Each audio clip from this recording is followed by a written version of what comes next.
Bonjour et bienvenue dans Travail, le podcast qui interroge notre société et nos manières de travailler. Je suis Morgane, une étudiante curieuse de comprendre le monde et ses rouages. Alors je vous emmène avec moi explorer notre société au travers de discussions, de rencontres et d'échanges. Préparez-vous à plonger dans des discussions riches, inspirantes et parfois même surprenantes, car ici on repense ensemble notre manière de travailler et notre société. Alors installez-vous confortablement, c'est l'heure de votre pause.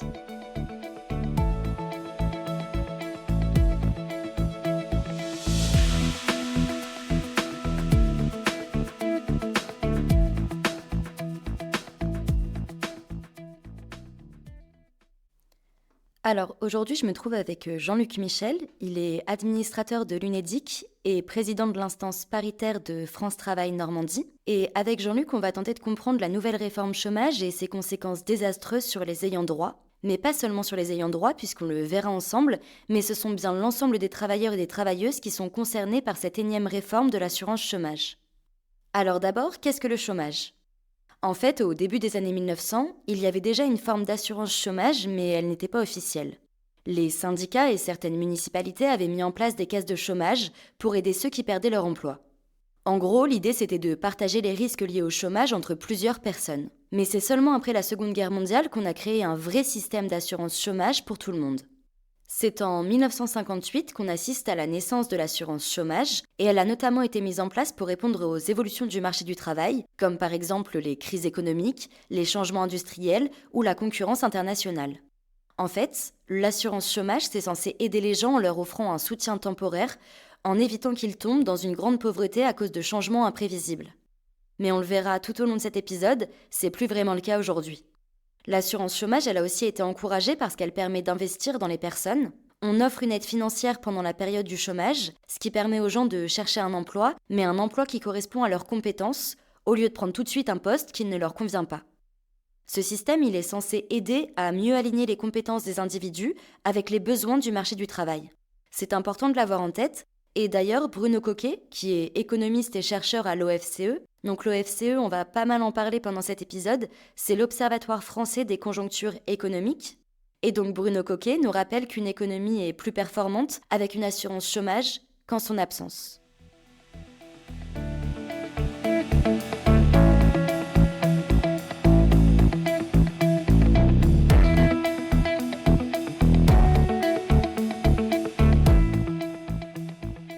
Alors maintenant qu'on a fait un point de contexte, il faut savoir que depuis sa création, l'assurance chômage, elle n'a cessé d'évoluer. Il y a eu des réformes en 1975, en 93, en 96, en 2003 ou encore en 2008. Mais depuis qu'Emmanuel Macron il est président de la République, c'est la troisième réforme de l'assurance chômage qui apparaît. Donc, il y en a eu une en 2017 et une en 2019. Jean-Luc, est-ce que tu peux d'abord revenir sur ces deux réformes et nous expliquer sur quoi elles étaient axées ? Alors, l'assurance chômage, vous avez bien noté qu'on commence par assurance, c'est-à-dire qu'on est bien sur un système assurantiel, c'est-à-dire que dans les années 58, les partenaires sociaux ont organisé, parce que ce n'était pas le cas, ça a été rappelé tout à l'heure, justement de façon à pouvoir répondre à la perte d'un emploi et aux besoins des entreprises. On a donc créé cette assurance qui permet aux salariés de pouvoir être indemnisés. Et en 58, cette assurance était donc paritaire, gérée par les partenaires sociaux. Alors, il faut quand même se souvenir du choc économique que nous avons subi en 2005. Vous vous rappelez, il y a eu un premier choc. Alors, c'était au moment de Sarkozy, rappelez-vous. 2008, crise financière. L'UNEDIC, à l'époque, a joué son rôle. Elle est venue indemniser les centaines de milliers de salariés qui ont perdu leur travail dans les années 2008. Donc on a, grosso modo, amorti pendant 10 ans cette crise financière. C'est-à-dire pendant 10 ans, l'UNEDIC s'est endetté pour pouvoir payer les indemnités des demandeurs d'emploi. On s'est endetté sur le marché. Okay, donc, grosso modo, on est passé de 2008 où on devait être à l'équilibre en 2007 Et la crise aidant, jusque vers les années 2016, les 10 ans, c'est en gros 30 milliards de dettes. Ok. Donc, sortie de la crise, 2016-2017, effectivement, l'UNEDIC s'était endetté d'environ une trentaine de milliards d'euros. Et donc, du coup, les deux réformes de 2017 et de 2019, si je comprends bien, elles ont eu vocation à réduire les dépenses de l'UNEDIC, du coup, donc c'est l'organisme qui gère l'assurance chômage en France, et à inciter justement à la reprise du travail. Oui, parce que effectivement, on est sorti de cette crise économique qui a duré à peu près 10 ans, hein. Et effectivement, dans les fins des années 2010, début des années 2020, et le marché du travail s'est retourné. Effectivement, il était beaucoup plus favorable. Et donc, au même titre, les caisses de l'UNEDIC sont passées du rouge au vert, puisque dès 2022 et 2023, il était prévu des excédents, ce que nous avons fait, la bonne gestion des partenaires sociaux de l'UNEDIC, ont fait que dès 2022 et 2023, les comptes de l'UNEDIC repassaient au vert. C'est-à-dire qu'on redégageait des marges de manœuvre et on commençait à entrevoir le remboursement de la dette. D'accord. Et donc, du coup, 2017 et 2019, donc deux réformes sur l'assurance chômage, donc qui durcissent les conditions pour ouvrir ou recharger les droits au chômage. On a aussi vu une introduction du coup de la dégressivité des allocations pour les hauts revenus et une augmentation des sanctions pour les chômeurs qui ne répondent pas aux critères de recherche active d'emploi. C'est bien ça, Jean-Luc? Ah bah c'est très clair, une baisse des droits, puisque pour le demandeur d'emploi, eh bien, ça s'est traduit à la fois par des durées pour s'inscrire beaucoup plus longues. Alors, on est passé, pour pouvoir obtenir des droits auparavant, il fallait 4 mois et on était indemnisé à 57,4% de son ancien salaire brut et on était indemnisé sur 24 mois. D'accord. Donc, il y avait un régime particulier pour les plus de 50 ans, hein, on pourra y revenir tout à l'heure, mais pour la tranche d'âge jusque 50 ans, il y avait 24 mois d'indemnisation et 4 mois pour pouvoir ouvrir des droits. La première réforme, qui a été donc assez sévère, puisque là, c'est une décision de l'État, nous sommes passés de 4 mois à 6 mois dans les 24 derniers mois pour pouvoir prétendre à l'ouverture de ces droits. Donc, vous voyez, on a durci. Et ensuite, on est passé de 57,4% à 57%. Donc, on a raboté 0,4% des droits. Et on a plafonné les hauts salaires dans le même temps. Ça, c'était la première réforme. Du coup, en faisant des recherches, je suis tombée sur des études, notamment une étude du coup de l'OFCE en date de mars 2022, qui conclut que la réforme de l'assurance chômage donc, que tu nous as présentée, Jean-Luc, de 2019, en fait, elle a créé plus de problèmes qu'elle n'en a résolu. Elle a diminué la sécurité de l'emploi et elle a entraîné une multiplication des contrats précaires, tout en montrant une efficacité limitée en fait pour inciter à l'emploi. Et l'OFCE, elle juge même qu'une révision sérieuse de cette réforme est urgente. Alors Jean-Luc, selon toi, est-ce que la réforme de 2019 est un échec? Et si oui, pourquoi le gouvernement s'enfonce dans une énième réforme qui durcirait cette assurance chômage encore plus? Oui, alors, elle est forcément néfaste et je vais vous expliquer pourquoi. Ce qu'il ne faut pas oublier, c'est que dans le même temps, la première réforme d'Emmanuel Macron, c'est aussi le durcissement vis-à-vis des entreprises qui utilisent de façon outrancière les contrats courts. C'est-à-dire qu'on va taxer les contrats courts davantage dans certaines professions. Donc, ce qui devait amener aussi à un comportement différent des employeurs. C'est-à-dire qu'aujourd'hui, c'est vrai que l'ancienne convention permettait à la fois d'être sur des contrats courts et d'être indemnisé, hein, c'est ce que je vous expliquais tout à l'heure. Et donc, on sortait du travail, on rentrait au chômage, on rentrait au travail. Voilà, donc ça, c'était c'était dénoncé par les employeurs, mais ils étaient à l'origine, puisque c'est les employeurs qui proposaient ces contrats courts. Donc l'État a décidé, de façon très ciblée, de taxer les contrats courts.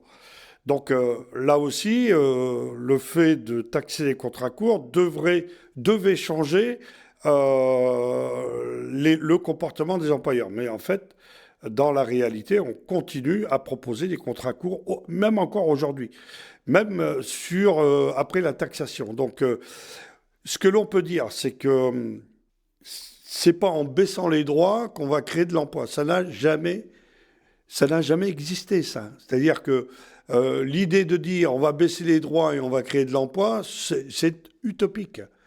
Donc pour nous, c'est la mauvaise voie qui a été prise. C'est-à-dire qu'en clair, la personne s'assure tous les mois, lorsqu'elle travaille, pour que le jour où elle perde son travail, elle puisse être indemnisée.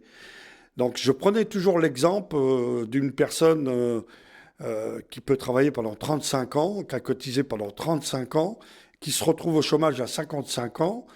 Et dans la nouvelle réforme qui est prévue par M. Macron, eh bien, ces droits vont être épuisés non plus au bout de 36 mois, non plus au bout de 29 mois, parce qu'il y a eu les réformes entre deux, mais là, pour quelqu'un, effectivement, de plus de 55 ans, il sera donc indemnisé que sur 18 mois. 18 mois, ça passe très très vite. Surtout quand vous avez passé 35 ans à travailler, vous n'avez jamais bénéficié de l'assurance chômage et on vous dit, eh bien, votre droit, il est de 18 mois, point à la ligne. Donc, vous voyez jusqu'où on est allé dans la baisse des droits, quoi. Et alors, pour ceux qui sont primo-accédants, c'est beaucoup plus difficile puisqu'il leur faudra 8 mois de travail dans les 20 derniers mois pour pouvoir accéder aux droits. Donc ça veut dire que beaucoup de jeunes ne pourront plus être indemnisés parce qu'effectivement, on leur propose que des contrats courts. Et c'est pour cette raison que pour les saisonniers, on a de plus en plus de mal à trouver des candidats, puisque les saisonniers, on leur propose 4, voire 6 mois au grand maximum, mais ça ne leur permettra pas d'être indemnisés. Donc les jeunes refuseront ce type de contrat. Ce qui explique aujourd'hui, en partie, pourquoi on a beaucoup de mal à recruter les saisonniers. C'est que auparavant ils étaient indemnisables, aujourd'hui ils ne le sont plus, ou ils ne le seront plus. Et Jean-Luc, c'est quoi les critères actuels qu'il faut respecter pour pouvoir toucher l'assurance chômage et à combien cette assurance chômage s'élève-t-elle? Oui, alors aujourd'hui, donc le montant pour un demandeur d'emploi qui ouvre ses droits, c'est 57% de son ancien salaire brut. Ça, c'est le montant que perçoit 90% des demandeurs d'emploi. Alors, les hauts salaires, c'est un peu différent puisqu'il y a un abattement qui est prévu. Mais parlons de ceux qui sont la grande majorité, c'est 57% de leur ancien salaire brut. Et pour accéder, là, aujourd'hui, aujourd'hui, à l'heure où on parle, il faut avoir fait 6 mois de travail dans les 24 derniers mois. Et justement, parce que du coup, je me suis un peu renseignée sur les chiffres et je me suis aperçue que pour ceux qui sont indemnisés, il y a seulement 5% déjà des allocataires qui touchent plus de 1 750 € par mois. Et en fait, il y a plus de 50% des allocataires qui touchent moins de 860 € par mois. Donc déjà, est-ce qu'on peut vivre dignement avec une telle somme ? Parce qu'avec l'inflation actuelle, en fait, on peut juger cette situation comme extrêmement critique. En plus, il y a une enquête de l'INSEE qui montre qu'en 2019, le taux de pauvreté chez les chômeurs s'élève à 38% contre 14% dans la population générale. Et il y a beaucoup de stéréotypes qui sont relayés par les médias ou par des politiques qui consistent à dire qu'être chômeur, c'est un moyen de mener un train de vie confortable. Là, on est dans le cœur du sujet, c'est-à-dire que effectivement, vous avez raison, et il y a un chiffre qu'il faut rappeler, c'est qu'un chômeur sur deux, aujourd'hui, n'est non indemnisé. Et comment c'est possible ? Alors, comment c'est possible ? Eh bien, vous avez à la fois tous ceux qui ont utilisé leurs droits, qui se retrouvent sans droit, donc ils font partie de ceux qui ne sont pas indemnisables aujourd'hui parce qu'ils ont utilisé leurs droits. Vous avez ceux qui arrivent sur le marché du travail, les jeunes, mais qui n'ont pas travaillé suffisamment et donc qui sont inscrits et qui n'ont aucun droit. Donc aujourd'hui, ça représente en fait un peu moins de 1 sur 2 indemnisés. Donc ça veut dire que lorsqu'on parle des chômeurs, profiteurs, hein, comme on entend souvent sur les médias. Tout ça est complètement faux. D'abord, la grande majorité, effectivement, vous l'avez bien dit, ils touchent 57% de leur ancien salaire brut. Donc la moyenne, c'est un peu plus de 800 euros. Donc on ne se tape pas sur le ventre avec 800 euros par mois. Donc on survit. Hein. Et ça, c'est la grande majorité, puisque c'est une moyenne. Hein, c'est la moyenne aujourd'hui. Donc ce qui veut dire que très clairement, les profiteurs, ceux qui abusent du système n'existent pas. C'est pas vrai. Merci Jean-Luc de le rappeler, je trouve ça très important parce qu'en plus on parle beaucoup des chiffres et des statistiques, mais le chômage ça a un impact réel, profond et souvent dévastateur sur la vie des personnes qui sont au chômage parce que ça va affecter leur bien-être économique, on l'a dit, social mais aussi psychologique. Les chômeurs ils sont plus exposés à la pauvreté, ce qui va dégrader leur santé mentale. D'ailleurs, les taux de dépression et d'anxiété sont beaucoup plus élevés chez eux et ils subissent une stigmatisation sociale qui les fait se sentir moins utiles, moins compétents, ce qui peut les isoler et aggraver leurs problèmes de santé mentale. Mais le chômage, ça peut aussi être un véritable handicap sur une carrière et rendre plus difficile la recherche d'un nouvel emploi. Ouais, alors je vais vous donner un exemple pour les salariés qui pourraient avoir des doutes. Lors de la crise du Covid, un grand nombre de salariés, dans un premier temps, ont été mis au chômage partiel, donc payés par l'État, hein, pour les 2 tiers de leur salaire et 1 tiers par l'UNEDIC. Il faut savoir que sur la période Covid, l'UNEDIC a emprunté sur les marchés pour payer les salariés qui étaient en chômage partiel. Ça s'est élevé à 19 milliards d'emprunts pour pouvoir continuer à payer les salariés en chômage partiel pendant la crise du Covid. C'est des salariés qui étaient en poste dans les entreprises. Donc nous avons suppléé aux entreprises, l'État payé 2 tiers, nous, UNEDIC 1 tiers. Il faut se rappeler que les salariés qui ont touché le chômage partiel, il n'est pas venu du ciel, c'est-à-dire c'est des fonds publics. Donc, vous voyez à quoi ça sert quand on est assuré. Hein, les salariés qui pensent que les chômeurs abusent, eh bien non. Eux-mêmes, les salariés, en ont profité pendant la crise, et c'était normal, puisque ça a été l'amortisseur social, tout le monde l'a dit à l'époque, l'amortisseur social pour permettre à l'économie de continuer à tourner, eh bien, nous avons emprunté sur les marchés à hauteur de 19 milliards. C'est-à-dire qu'on est passé de 40 milliards de dettes à 59 milliards de dettes à l'UNEDIC. Et une partie de cette dette qui s'est faite en l'espace de 24 mois, c'est le chômage partiel que nous avons réglé auprès des salariés qui se sont retrouvés sans activité pendant le Covid. Et c'est important de le rappeler, Jean-Luc, parce que, comme Emmanuel Macron le dit, il suffirait de traverser la rue pour trouver un emploi. Non, ça, si c'était si simple, on le saurait. Alors, c'est vrai que ça jette un trouble auprès de la population. Il suffit de traverser la rue ou le trottoir pour trouver un travail. Mais non, le problème, c'est quand on regarde de très près la situation de l'emploi sur un territoire. Bien sûr, nous avons d'un côté des gens en recherche d'emploi, de l'autre des entreprises, mais bien souvent, ce qui manque, c'est que entre l'emploi proposé et les compétences des salariés, ça ne matche pas. Donc, il faut soit passer par la formation pour pouvoir occuper ces emplois ou un temps d'adaptation, ce que met en place France Travail d'ailleurs sur les territoires. On essaye de faire du sur-mesure pour répondre aux besoins des entreprises. Mais effectivement, s'il suffisait de traverser la rue, il y a longtemps qu'on aurait réglé le problème du chômage. Et puis on reviendra un petit peu plus tard aussi sur l'emploi qui est proposé en face. Mais avant, du coup, j'aimerais qu'on en revienne à l'actualité. Gabriel Attal, il a annoncé une nouvelle réforme de l'assurance chômage en début d'année. Du coup, Jean-Luc, en quoi cette réforme consisterait? Alors là, c'est le pompon. D'abord, ce qu'il faut que je dise aux auditeurs, c'est que l'UNEDIC, qui reçoit les cotisations des salariés et des employeurs, se trouve en excédent en 2024 d'environ 5 milliards. Donc, je vous ai dit à l'instant que nous avions creusé la dette à hauteur de 58 milliards, exactement. Donc, les partenaires sociaux avaient l'intention de rembourser une partie de la dette avec les excédents. Eh bien, Attal a décidé avec la complicité de Le Maire, qui est le ministre de l'économie, de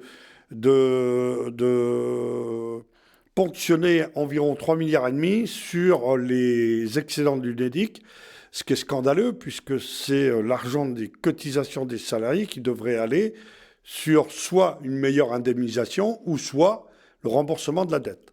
Je vous rappelle quand même que nous sommes endettés de 58 milliards. Eh bien, l'État vient de ponctionner 3,5 milliards cette année sur les excédents de l'UNEDIC, ce qui est scandaleux. Donc là, c'est la nouvelle réforme. En gros, si je comprends bien, Jean-Luc, on est en train de diminuer encore l'allocation et de durcir ses conditions d'accès, alors même que c'est une assurance pour laquelle on cotise tous les mois. Alors, on cotise tous les mois et on fait des excédents.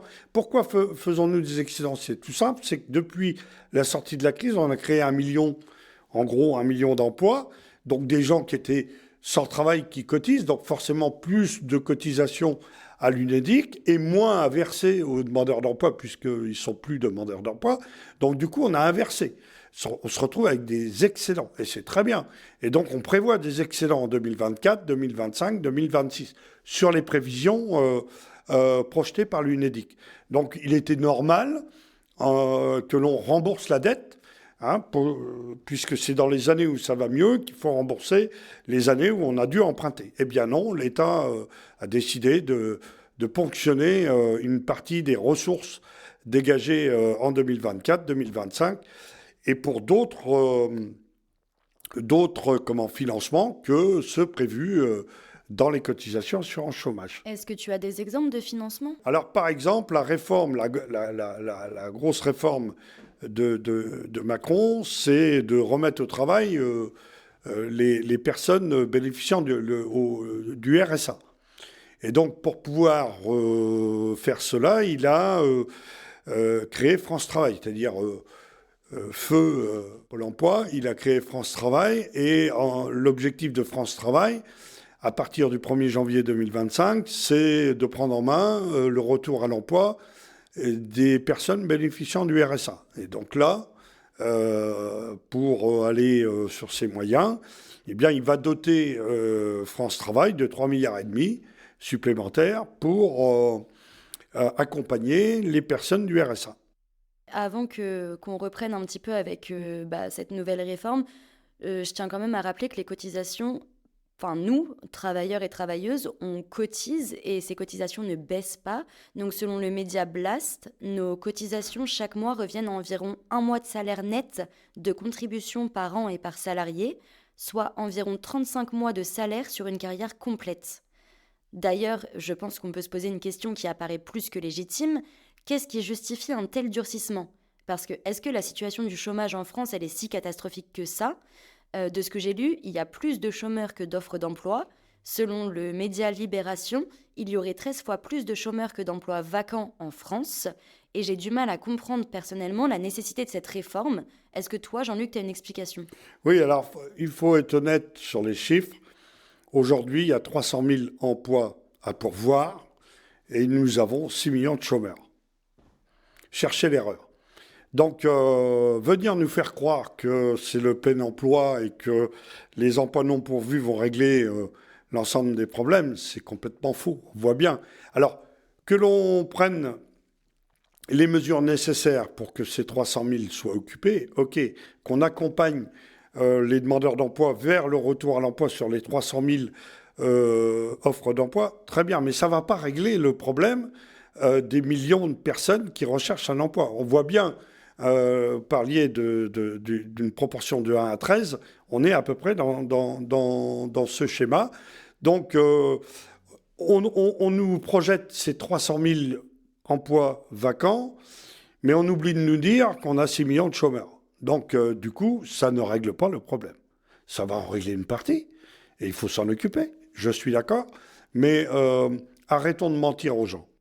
Et puis, ça ne règle pas le problème, mais au-delà de ça, ça appauvrit et ça précarise aussi une partie quand même énorme de la population, parce qu'il me semble que du coup, ça doit concerner un tiers à peu près des allocataires actuels. C'est une part considérable du coup des ayants droit. Oui, alors en plus, il faut regarder sur ces 300 000 emplois, il y a une partie des emplois qui sont proposés qui effectivement peuvent être des emplois très qualifiés. Là, du coup, souvent, on a du mal à trouver le public face aux emplois proposés. Donc, il faut monter en compétence les demandeurs d'emploi, soit par la formation ou en immersion en entreprise avec les difficultés que ça comporte.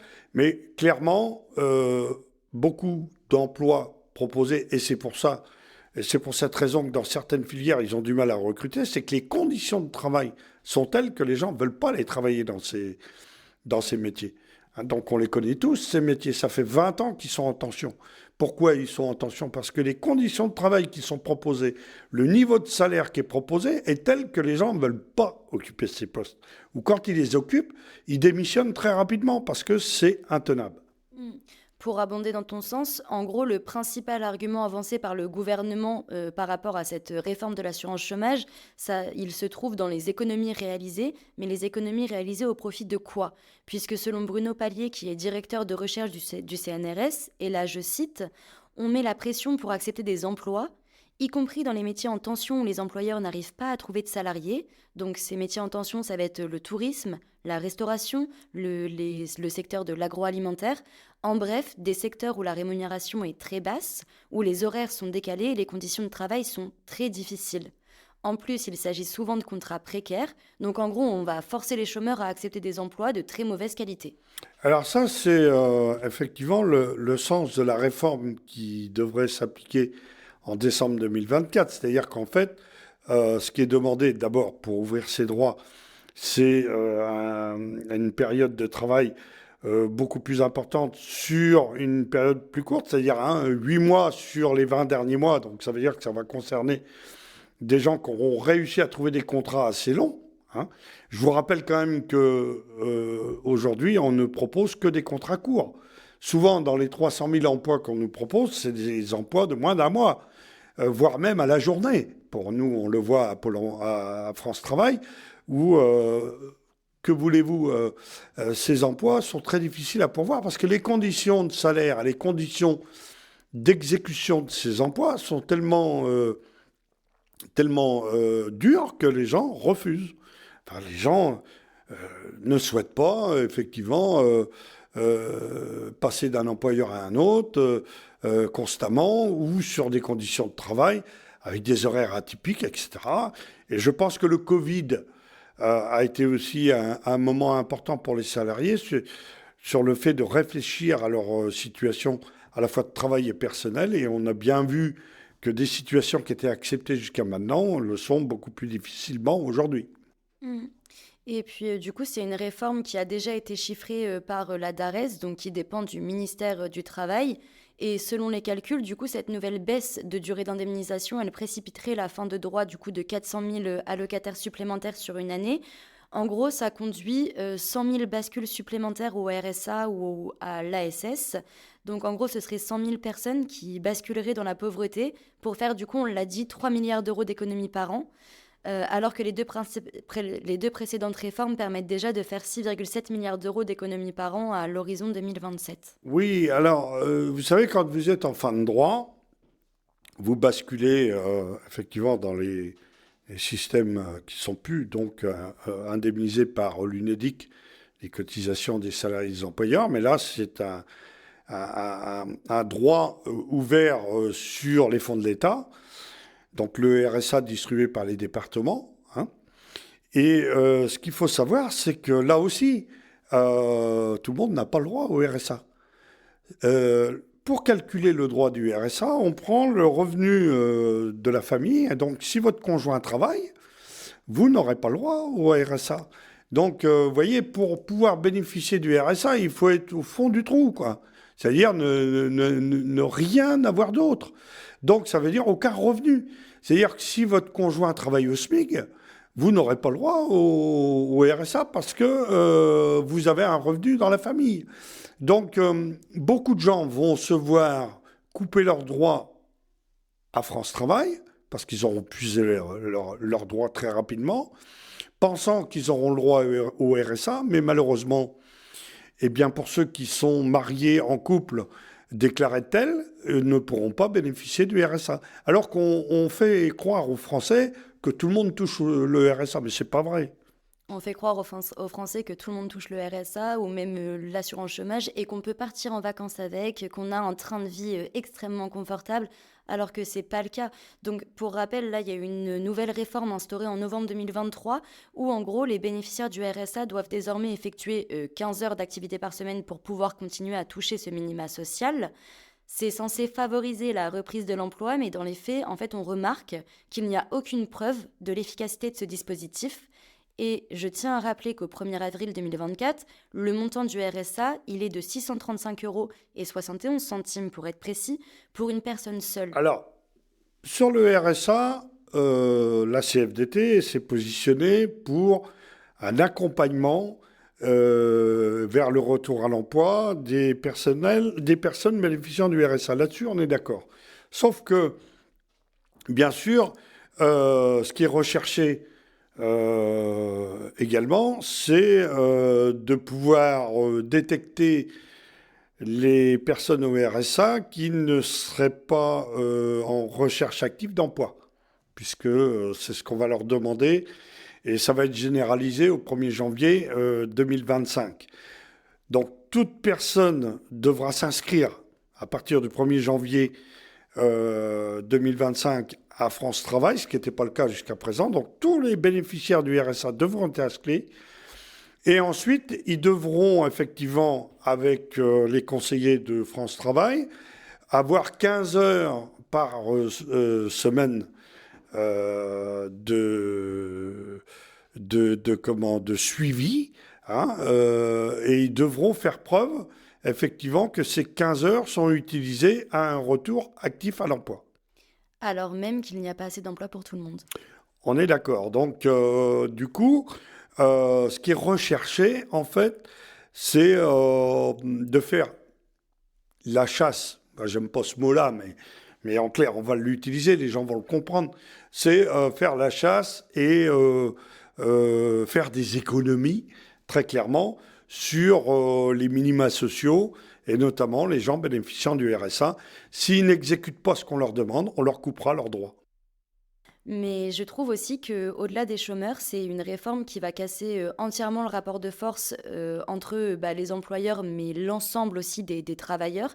Parce que, tu vois, par exemple, si je travaille dans une entreprise et que du coup, j'ai plus accès au chômage parce que du coup, j'ai pas travaillé suffisamment, en fait, je vais avoir peur et je vais me retrouver dans une situation où je vais accepter un travail aux conditions difficiles. On peut même parler de harcèlement des fois ou même d'un salaire peu élevé. Enfin, je trouve que tu vois, le rapport de force, il est complètement cassé, quoi.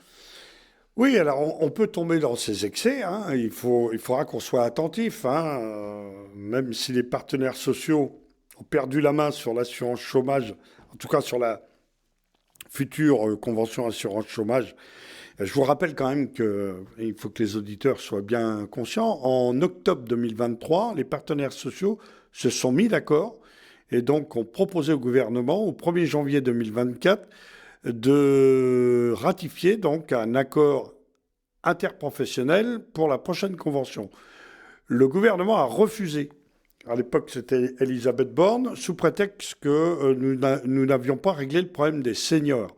Donc, elle nous a demandé de replancher sur le sujet. Et on a vu que dans la lettre de cadrage imposée par le gouvernement, eh bien, c'était impossible. Enfin, en tout cas, les demandes qui étaient celles du gouvernement ne pouvaient pas être acceptées par les organisations syndicales. Donc il y a eu un non-accord. Mais je vous rappelle quand même que nous avons signé un accord en octobre, qui aurait dû s'appliquer au 1er janvier.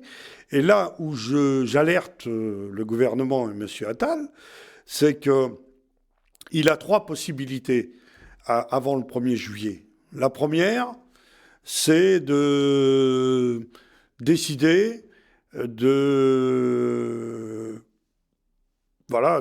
le 1er juillet, de dire, écoutez, l'assurance chômage, on la reconduit telle qu'elle est aujourd'hui. Voilà, ça c'est la première des possibilités. La deuxième, c'est de dire, moi j'ai une réforme, quoi que disent les uns et les autres, je l'applique, c'est-à-dire ce que souhaite Macron, c'est-à-dire une énième réforme qui va raboter une fois de plus les droits des demandeurs d'emploi. Ou alors la troisième, c'est de dire les partenaires sociaux qui s'étaient mis d'accord en octobre, eh bien, on applique cette convention à partir du 1er juillet. Ce que demandent les partenaires sociaux, c'est qu'ils ratifient l'accord que nous avons signé ensemble. C'est pas compliqué, ça. Et ça, c'est applicable dès le 1er juillet 2024. Là où je ne comprends pas, c'est qu'on s'obstine dans une période quand même qui est très troublée en ce moment, à vouloir taper sur les droits des plus faibles, et ça n'a aucun sens. Parce qu'on sait très bien que c'est pas en diminuant les droits qu'on crée de l'emploi. C'est pas vrai, ça n'a jamais existé, ça. Et d'ailleurs, Jean-Luc, tu parles d'une situation actuelle qui est très troublée. Là, il y a eu la dissolution de l'Assemblée nationale. Quand on enregistre cet épisode, on se trouve en plein dedans. Normalement, le gouvernement aurait dû stopper en fait ou mettre sur pause cette nouvelle réforme.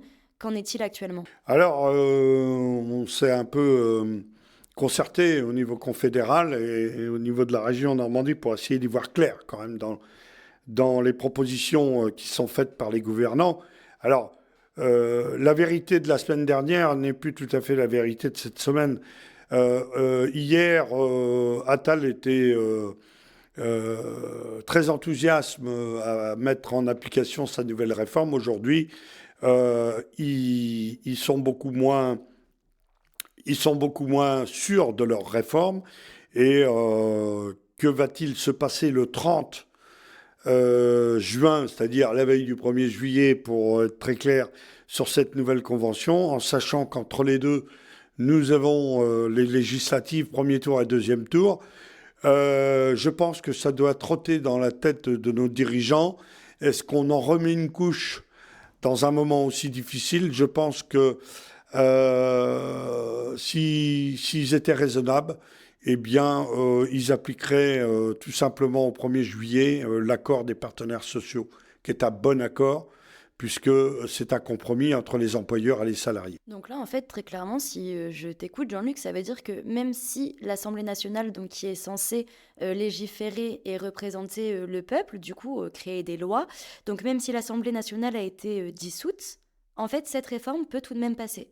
Oui, bien sûr, puisque là, c'est à la main du Premier ministre. Hein.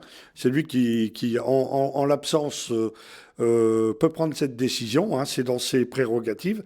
Donc, M. Attal, effectivement, peut sortir son décret le 30 juin en application au mois de décembre 2024 avec sa réforme complète qu'il souhaite.